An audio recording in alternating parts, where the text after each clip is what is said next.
Thanks, Christine, and good afternoon, everyone. And it's such a privilege and an honour to be here with you all today. So thank you very much for inviting me to speak. My name's Revel Poynton. I'm a law reform solicitor with the Environmental Defenders Office, Queensland. And I want to first begin by showing my full respect and acknowledgement of the traditional owners and custodians of the land on which we stand, and also to the traditional owners and custodians who we share this space and are learning from today. It is a real honour to be here with you all. So, as you all know and have heard, the EDO Queensland provides legal support to the community on public interest environmental matters. And since Queenslanders are fortunate enough to have the Great Barrier Reef within our legal jurisdiction, that also puts a big responsibility in being entrusted with the responsibility of protecting our reef and ensuring it thrives long into the future for all of the generations to come. So as law reform solicitor with EDO Queensland, I've had the great honour of working to improve the strength of the laws that are protecting our Great Barrier Reef. And I can just keep going if you like. So in terms of the laws that are affecting our reef and our atmospheric commons, I acknowledge the laws of the First Nations, and I acknowledge I'll be speaking here only of European laws of which I have experience in. We've heard by the other fantastic speakers before me, our reef suffers from numerous impacts. Some of the key ones being poor water quality from agricultural runoff, coastal development and overfishing, but of course the largest impact to our reef is climate change. And so there are numerous laws which are intended to attempt to reduce the impacts of the activities affecting our reef in terms of through our Environmental Protection Act, in trying to reduce the pollution that our reef actually receives, our Sustainable Planning Act in regulating the development we have along our reef, and our new Sustainable Ports Development Act, which we helped come through last year, which was great. And also the Federal Environmental Protection and Biodiversity Conservation Act, which we've heard about a lot today, and the pitfalls of that act as well. But in terms of the regulation of impacts which lead to climate change, the laws on those just aren't as clear or even as strong. There are definitely faults in those other laws I have mentioned already, but it's clear we need to focus on climate change. The laws that we need to mitigate the effects of climate change must essentially ensure the reduction of greenhouse gases we generate from all sources, and must ensure we protect those parts of our environment which absorb our emissions, such as our vegetation and seagrass.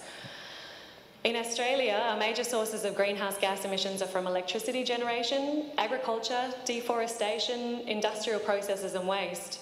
There are no regulatory assessment of emissions for agricultural proposals, which apparently account for 15% of Australia's emissions.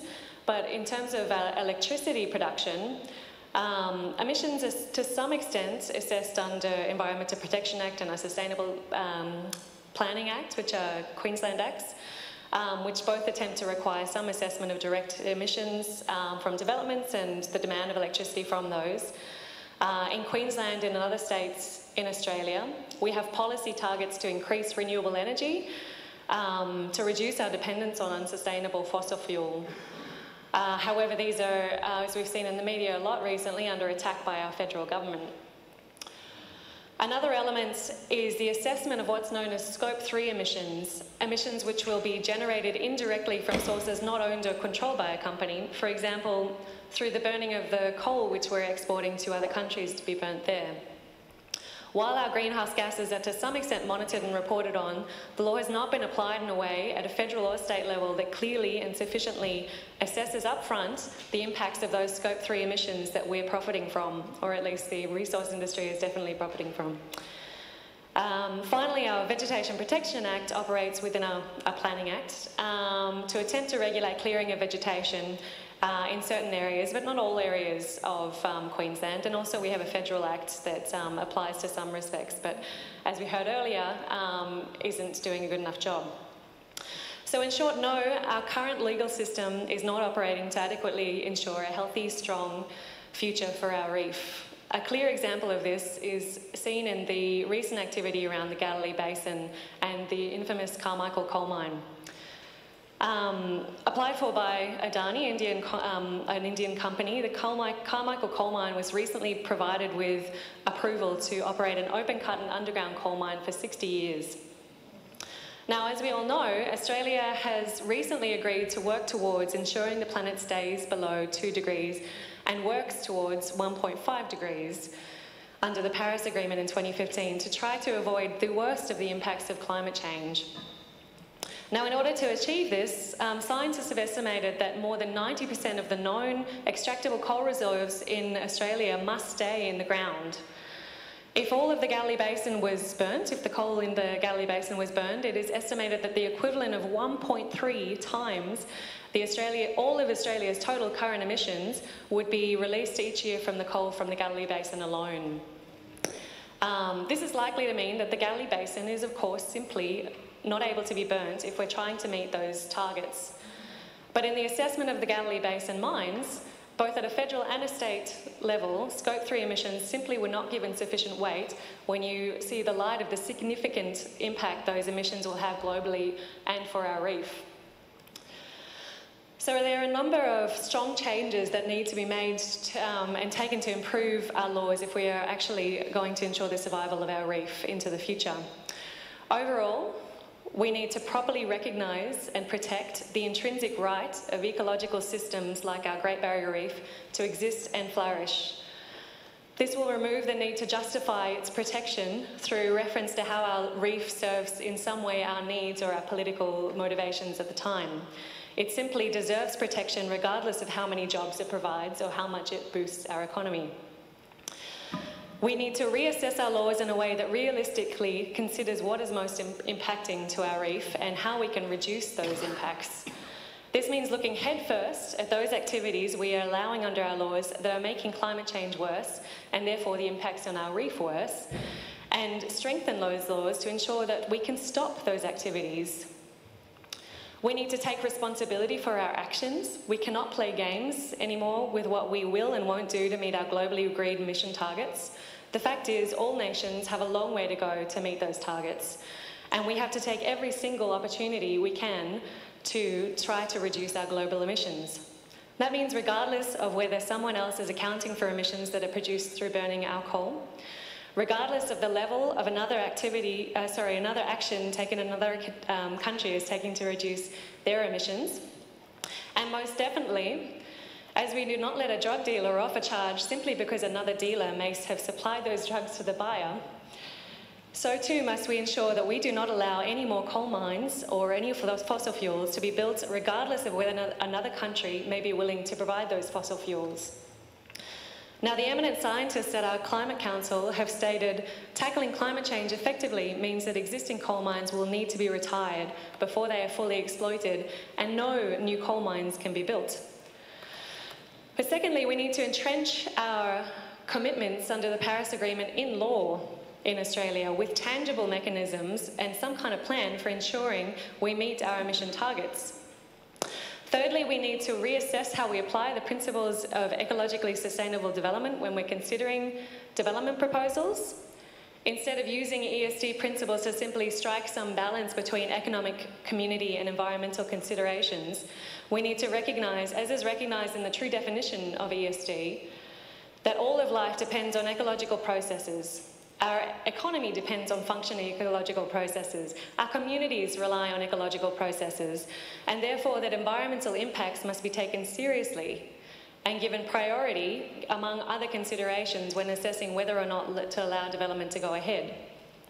And finally, and most importantly, through all of these steps, we must respect and acknowledge the leadership of Indigenous Australians who have guarded this country and our reef for millennia and who have enormous wealth of knowledge and wisdom that can teach us to properly respect and relate to our reef and live in harmony with our reef to ensure that it thrives for all of human and non-human future generations to come, and more importantly, because our reef intrinsically has the right to a long, healthy life. Thank you. If you have any questions.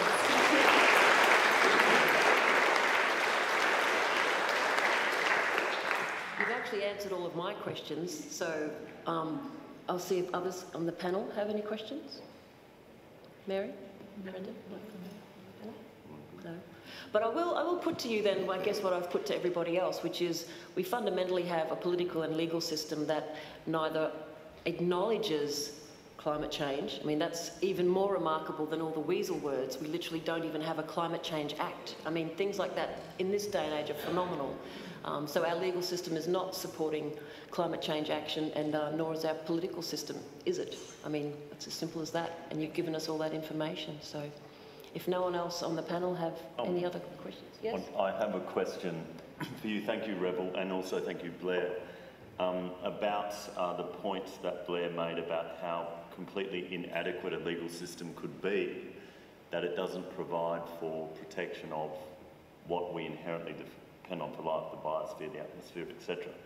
And with all of the increasing awareness of how critical this is becoming internationally, whether there are any examples post the Paris Agreement and even prior to, and I think we know the notable examples, Ecuador, Bolivia, etc., but where there is a movement, legal movement for recognising the intrinsic and inherent indispensability of the biosphere, of the atmosphere, etc. It's almost like, I was trying to think of an analogue, I can't really, but it's like thinking a body can exist without a heart or something like that, you know. It's quite remarkable. So I'm wondering if there's any examples in the world where, you know, post-Paris or divergent to the UNFCCC, things are happening where there is a more proactive and positive legal accounting for protecting these inherently,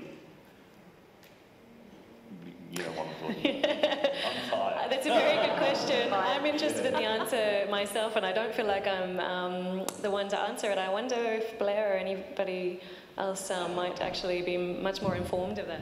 I don't know so much about taking action specifically on behalf of, say, the reef, the atmosphere, the things we depend on. But what's the trend happening globally is lawsuits, for instance, by citizens suing their own governments for not taking action, like the Dutch citizens who won a national court case that is now forcing their government to step up action on climate change. And it was quite a dramatic case, and it went on over, you know, various appeals and stages along the way. The other fantastic trend is children around the world starting to take their governments to court for damaging their future or questioning or, you know, not providing a potential future. So that's happening in North America quite a bit. And those sorts of cases, let's face it, everyone's watching to see how they go, what they deliver. And then the big one that I think all of us are, you know, wondering about, and probably you could speak to this, Rebel, is, for instance, why are Pacific Islanders not yet suing ExxonMobil or Santos for gas or Whitehaven Coal or our own federal government as their future as nations and their entire culture, as well as Aboriginal Torres Strait Islanders, particularly Torres Strait Islanders, are threatened by all these things. So I think we'll see more and more of it. And with each one, I mean, I ask you to watch the Exxon case happening in the US, and particularly in New York State, where they're trying to countersue the Attorney General for taking charges up into inquiring into what Exxon knew and how it used that knowledge to perpetuate ongoing acquiring of licenses based on knowledge that climate change would make it easier to access in the Arctic areas that previously hadn't been accessed before. So the kind of, you know, revulsion that people are having at that kind of cynical approach is turning into legal action. And once it starts to bite, the financial impact will be significant. Excellent. Thank you very much.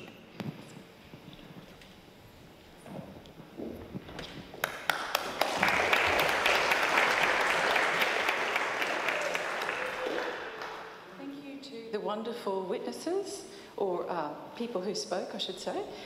Valentine, Maramu, Justin, Blair, and Rebel, I'm sorry. Do we have time to read a letter from the Prime Minister out? No, I'm sorry. We are really running out of time and everyone's getting tired. So I think the Prime Minister can wait. And I'd like someone to tweet that. Michelle Maloney said the Prime Minister can wait. Okay, on to you. Members of the Tribunal, you have heard from First Nations representatives, 350.org, a qualified scientist and a lawyer.